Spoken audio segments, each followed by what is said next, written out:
মাননীয় সংসদ সদস্য আমাদের প্রিয় অভিভাবক আলহাজ গোলাম মোহাম্মদ সিরাজ, আমি আলহাজ গোলাম মোহাম্মদ সিরাজ সাহেবকে তার মূল্যবান বক্তব্য রাখার বিনীতভাবে অনুরোধ করছি।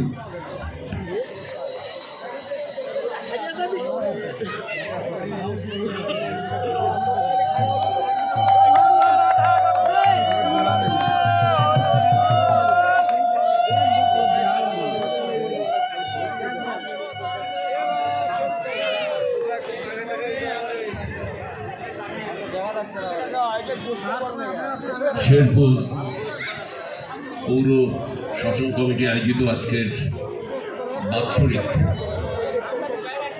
সনাতন ধর্মীয় অনুষ্ঠানের সভাপতি,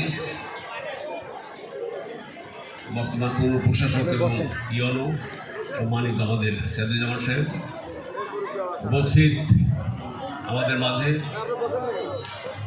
বিএনপির বরেণ্য এবং সম্মানিত নেতৃবৃন্দের মধ্যে জানালাম খোকা, শহীদ ইসলাম বাবলু, স্বাধীন, মিন্টু জুয়েল সহ আমাদের বিএনপি এবং সকল অঙ্গ সংগঠনের নেতৃবৃন্দ সহ বিভিন্ন রাজনৈতিক দলের নেতৃবৃন্দ, উপস্থিত অত্র পৌর শাসন কমিটির যারা নেতৃবৃন্দ আছেন, উপস্থিত আছেন আমার সামনে ভক্তবৃন্দের মধ্যে মায়েরা, বোনেরা, ভাইয়েরা, উপস্থিত সর্বস্তরের অতিথিবৃন্দ, সাংবাদিক ভাইয়েরা, সবাই আমার আদাব নেবেন। মুসলমান ভাইরা থাকলে আমার সালাম নেবেন। আজকের অনুষ্ঠানটায় আসতে পেরে খুব ভালো লাগছে, কারণ আমাদের মাঝে যে কথাটি প্রচলিত যে হিন্দু সনাতনী ধর্মের মধ্যে 12 মাসে 13 পর্ব, আপনাদের এই সনাতনী হিন্দু ভাইদের মধ্যে যে সারাটা বছর যে পূজার মধ্যে, বন্দনার মধ্যে আপনারা স্রষ্টার নামে আপনারা যে সমস্ত অনুষ্ঠান করেন, পূজা থেকে শুরু করে, কীর্তন থেকে শুরু করে সমস্ত অনুষ্ঠানের মাঝে আপনাদের একটা আনন্দ আমরা দেখতে পাই। এবং আনন্দের মাঝে এই যে কীর্তন, এই অনুষ্ঠানের পর কীর্তন হবে না, এই কীর্তন আপনারা আনন্দ করবেন। কীর্তনের মাঝে কি?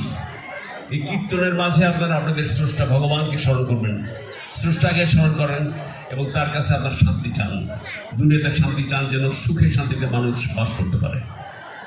অর্থাৎ সুখ, একটা মানুষের, একটা পরিবারের সুখ হচ্ছে সবচেয়ে বড় সুন্দর শব্দ, এবং যে সুখের জন্যে আজকে সারা দেশের প্রতিটি ঘরে ঘরে মানুষ, মুসলমান বলেন, হিন্দু, বৌদ্ধ, খ্রিস্টান, সমস্ত ঘরে আল্লাহ ভগবান স্রষ্টার কাছে আমরা প্রার্থনা করি।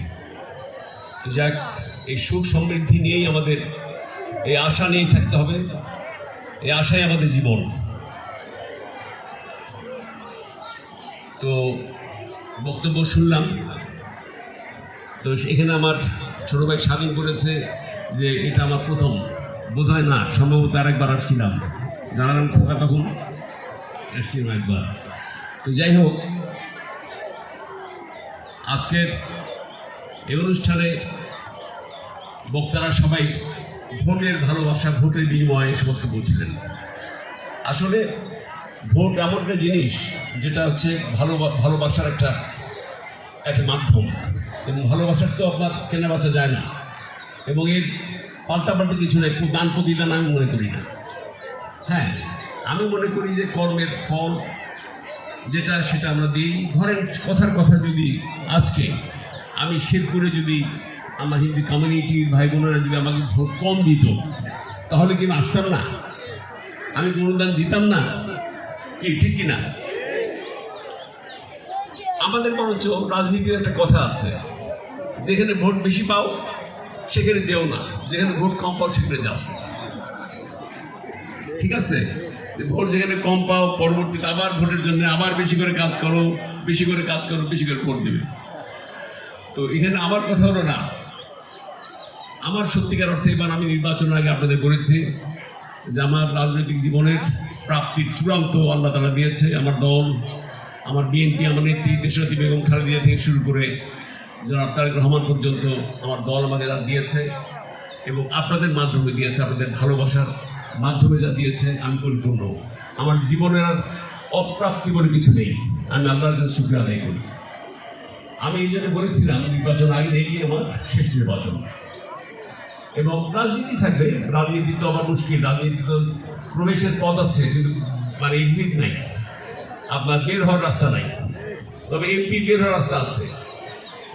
তো সেটাই আর আমি জীবনে আর আমার জীবনে যতই বেঁচে থাকি নির্বাচন করবো না। আমি বলেছিলাম যে আমি এই শেষ নির্বাচনে যে নির্বাচিত হই আমার সর্বস্বটুকু দিয়ে, আমার শক্তি বুদ্ধি সব কিছু দিয়ে আমি আপনাদের এমন কিছু করতে চাই যেন আপনাদের হৃদয়ে আমার মৃত্যুর পরও যে সিরাজের নামটা হঠাৎ করে সহজে মুছে না যায়। সেই জন্যই আমার কিছু দেবার ইচ্ছা, কিছু করার ইচ্ছা।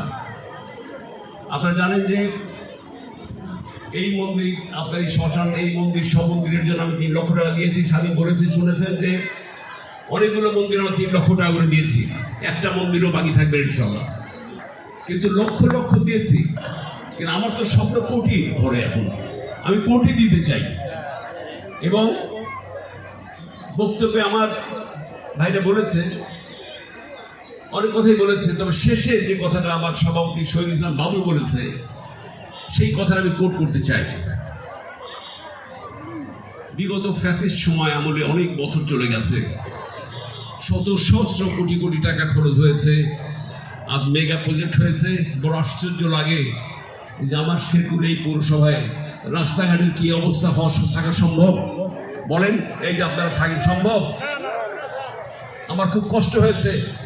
ইউনুস সাহেব আমাকে বললো যে স্যার রাস্তাঘাটের দুরবস্থা। দুরবস্থা বলেন জঘন্য অবস্থা, দুরবস্থা সুন্দর শব্দ, জঘন্য খারাপ অবস্থা। এর দায় ফ্যাসিস্ট আমলের অবশ্যই, কিন্তু এর দায় কিন্তু আমাদের প্রাক্তন মেয়র সাহেব এড়াতে পারবে না। আমি তাদের বলতে চাইবো, হ্যাঁ সেই সময় আওয়ামী লীগের সময় তাদের কাজের সেই আপনার কি বলে হাত বাঁধা ছিল, তারা সেইভাবে কাজ করতে পারেনি। তবে আমি পৌরসভা নিয়ে অনেক স্বপ্ন দেখি। আমি জানান খুমার সাথে কথা বলেছি, আমার নেতৃবৃন্দের সাথে কথা বলেছি, সেটা হলো এই পৌরসভাকে আমরা এই অবস্থায় রাখতে দিতে পারি না। আজকে এই পৌরসভা নিয়ে আমাদের চিন্তা চেতনা বা আমার চিন্তার পরিধি অনেক বড়। আমি সেদিন আমাদের মাননীয় প্রধানমন্ত্রী এসেছিলেন, আর ইয়েতে খাবার টেবিলে আমি এই আলোচনাটুকু করেছি।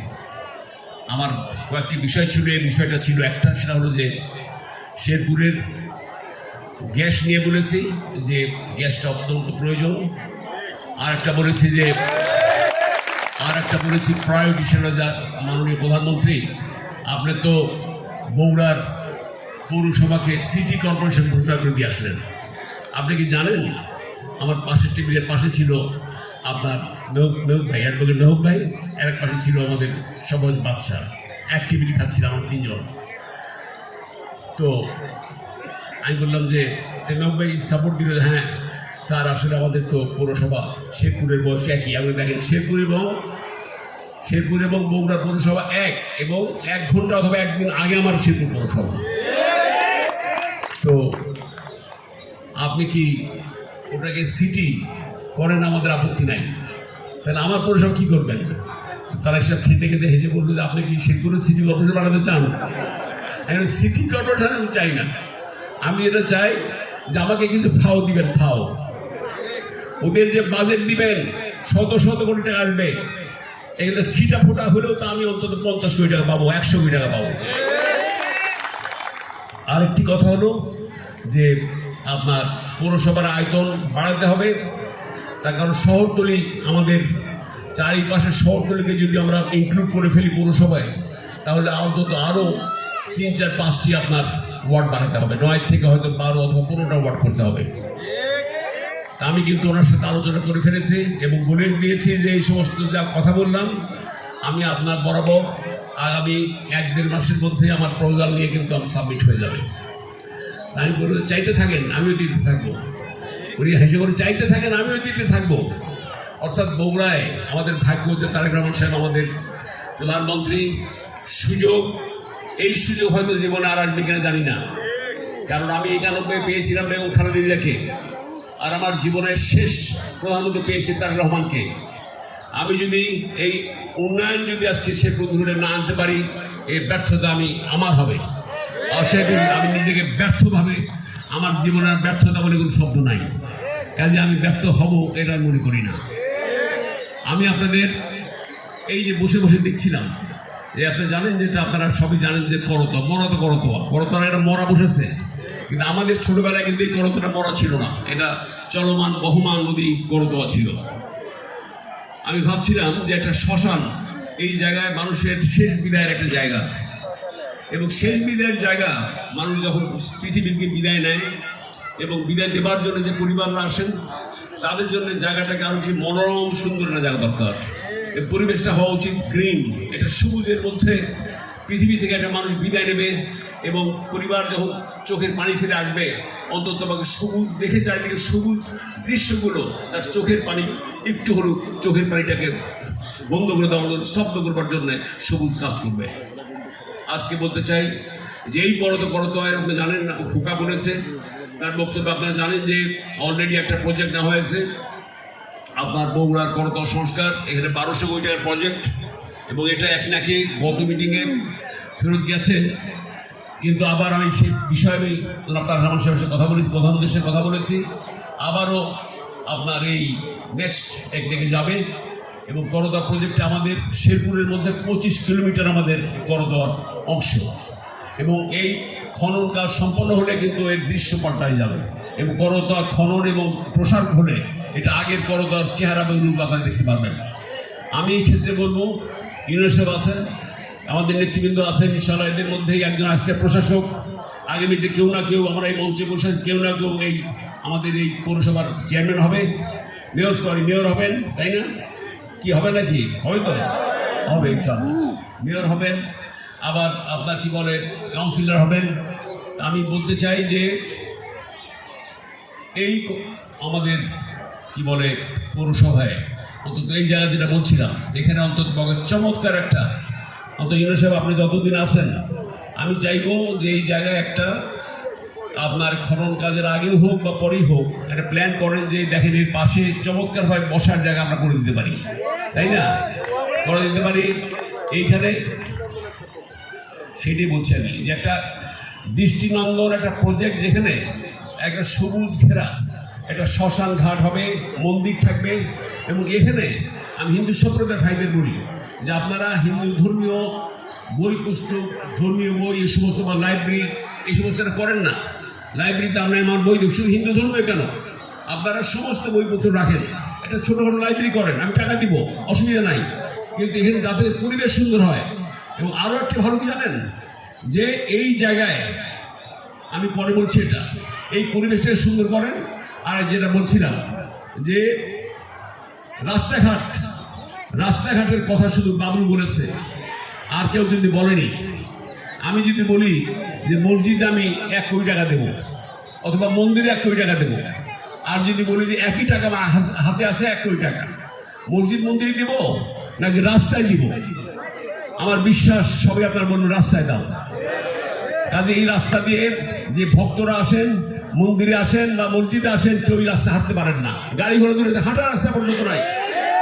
আমি চাই যে এই পৌরসভায় আগামী অন্তত 2 বছরের মধ্যে কোনো রাস্তা আমরা কাঁচা দেখতে চাই না, কোনো রাস্তায় কাঁচা দেখতে চাই না।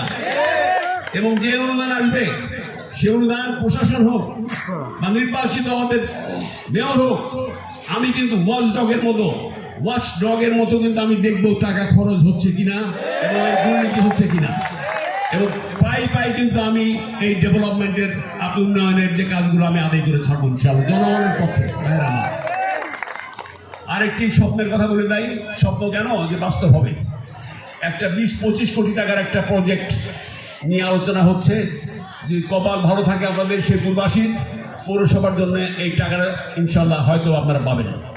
এবং এই টাকা পেলে আমি ইনশাল্লাহ আমাদের প্রশাসন, আমাদের রাজনৈতিক নেতৃবৃন্দ আছে, অগ্রাধিকার ভিত্তিতে আপনি যে সমস্ত রাস্তাঘাট দরকার, অথবা সুন্দর রাস্তাঘাট তো আছেই, এই পৌরসভা সুন্দর করবার জন্য আমার প্রত্যেকটা পরিবার এখানে থাকেন, এই পরিবার মা বোনদের সন্তানরা থাকেন, এই মা বোনরা থাকবেন, ছেলে মেয়েদের সুন্দর একটা খেলার জায়গা নাই, পার্ক নাই, কিছু নাই, এই সমস্ত দরকার। তো আর বর্জ্য ব্যবস্থার ব্যাপারে আসিফ আমার ছেলে বলছিল, আবু বর্জ্য ব্যবস্থা নিয়ে আমরা চিন্তা করি। বর্জ্য ব্যবস্থার ব্যাপারে একটু আগে আমার ইউনো সাহেব বললেন যে স্যার আমরা আগামীকাল থেকে শুরু করছি, ক্যালকুলেট লেবার নিয়ে আমরা বর্জ্য পরিষ্কারের কাজ শুরু করছি যাতে ব্লক না হয়ে যায়। এটা তো সাময়িক, কিন্তু বর্জ্য ব্যবস্থার পার্মানেন্ট একটা ড্রেনেজ সিস্টেমের ব্যবস্থা আমরা আমাদের করতে হবে। এবং বর্তমান পৌর প্রশাসক, আগামী দিনের পৌর মেয়র সাহেবরা এখানে আছেন এই চেয়ারে, এই টেবিলে। আমি ঘোষণা করতে চাই যে আগামীতে রাস্তাঘাটের সাথে আপনারা ড্রেনেজ সিস্টেমটাকে প্রায়োরিটি দিয়ে আপনাদের কাজগুলো করতে হবে। যাক, আমার বক্তব্য না বাড়িয়ে শুধু আর একটি সাহস সঞ্চয় করেন এই কথাটা বলে বিশেষ করব। আমার হিন্দু ভাইরা বোনেরা, আপনাদের বিগত স্বাধীনতা থেকে শুরু করে প্রায় কত বছর, 52 বছর পরও আপনারা নিজেকে স্বাধীন ভাবতে পারছেন না কেন? এই আমার প্রশ্ন আপনাদের কাছে। আদায় করে নেবেন। বাচ্চা না কানলে মায়ের দুধ দেয় না। আপনার অধিকার আমার অধিকার এক, সমান অধিকার। আপনার ভয় পান কেন? আমি কেন বলছি শোনেন। অন্তর্বর্তীকালীন সরকারের সময় আমার কাছে এক ডজনের উপরে আমার কিছু অভিযোগ আছে আমার হোয়াটসঅ্যাপে এবং লিখিত। তারা আপনারা বলেছেন আমাদের অত্যাচার হচ্ছে, কারা কারা করেছে তাও বলেছেন। আমি বলেছিলাম যে আপনারা নির্বাচনের পর বলবেন। নির্বাচনের পর যারা দরখাস্ত করেছেন আমার হোয়াটসঅ্যাপে এখনো আছে, কেউ একদিনও আসে, একজন ছাড়া কেউ একদিনও আমাকে কেউ বলেননি যে আমার ব্যবস্থা করেন। কেন? ভয় পান? আমার লোক, বিএনপির লোক। আমি আপনাদের বলে দেই, বিএনপির শতকরা 2টি মানুষের জন্য 98% বিএনপির ছেলে মেয়েরা মানে তারা খারাপ নয়। বিএনপির নাম ভেঙে যদি 2 জন খায়, ওই 2 জনকে আমরা আইনের আওতায় দেব এবং তাদের কঠিন বিচারের সম্মুখীন করবো ইনশাআল্লাহ। আপনারা ভয় পাবেন না। 2 জনের জন্য আমরা তাদের দায়ভার 98% বিএনপি নেতা কর্মীরা আমরা নিতে রাজি নই। অতএব সাহস করে শতকরা 2 জন যে ক্রিমিনাল তাদের নামকে উপস্থাপন করবেন, মামলা করবেন, আমার কাছে আসবেন, আমরা বিচারের ব্যবস্থা করব। আমিও জানি হিন্দু সম্পত্তি এই পৌরসভায় এবং আমার বিভিন্ন এলাকায় আপনি হিন্দু সম্পত্তি দখল করা রেখেছে, এরকম অনেকজন আছেন। আপনারা আবেদন করেন, কোর্টে যান, আবেদন করেন, আইনে যান, আইন আপনার পক্ষে কাজ করবে। আইনের শাসন আমরা নিশ্চিত করেছি এবং আইন দিয়ে আপনাদের অধিকারকে আপনারা অর্জন করেন। অতএব আমি আজ হিন্দু আমার ভাই বোনদেরকে, সনাতন হিন্দু ভাই বোনদের বলতে চাই, আপনারা আমরা সব এক। আপনাদের অধিকারকে আপনারা এই দেশে অর্জন করেন, অধিকারকে আপনারা ছিনিয়ে নেন। আপনাদের সম অধিকার আপনার আমার সমান এবং এই অধিকারকে আপনাদের ফিরে পেতে হবেই হবে। সেই দিন মনে করবো এই দেশটি পূর্ণ স্বাধীন ইনশাআল্লাহ। ভাইয়ের আমার, বোনের আমার, বক্তব্য শেষ করার আগে শুধু একটি বলি, আমাদের সরকার, আপনাদের সরকার, আপনারা ভোট দিয়ে সরকারকে বানিয়েছেন। এই সরকারের দোষ ত্রুটি এবং সবকিছু গুণ দোষ সবকিছু আপনারা বললে আমরা পরিশুদ্ধ হতে চাই। শুরুতেই পরিশুদ্ধ হয়ে আগামী 5 বছরের জন্য প্রস্তুত হতে চাই। আমাদের ভুল ত্রুটি হলে আমার সাংবাদিক ভাইরা আছে, আপনার ভুল ত্রুটি ধরেন, অভিযোগ নিয়ে আসেন আমাদের কাছে। ভিন্ন মতকে আমরা শুনতে চাই। শুধু প্রশংসা শুনতে আমরা চাই না। প্রশংসা শুনে শুনে বিগত আওয়ামী লীগ ফ্যাসিস্ট আমলের সরকার হাসিনা বিদায় হয়েছে, আমরা হাসিনার মতো বিদায় হতে চাই না। ভাইরা আমার, আমরা ভিন্ন মত সমত মিলে একসাথে দেশের সম্মানের সাথে ভালোবাসার সাথে ইনশাআল্লাহ বসবাস করতে চাই।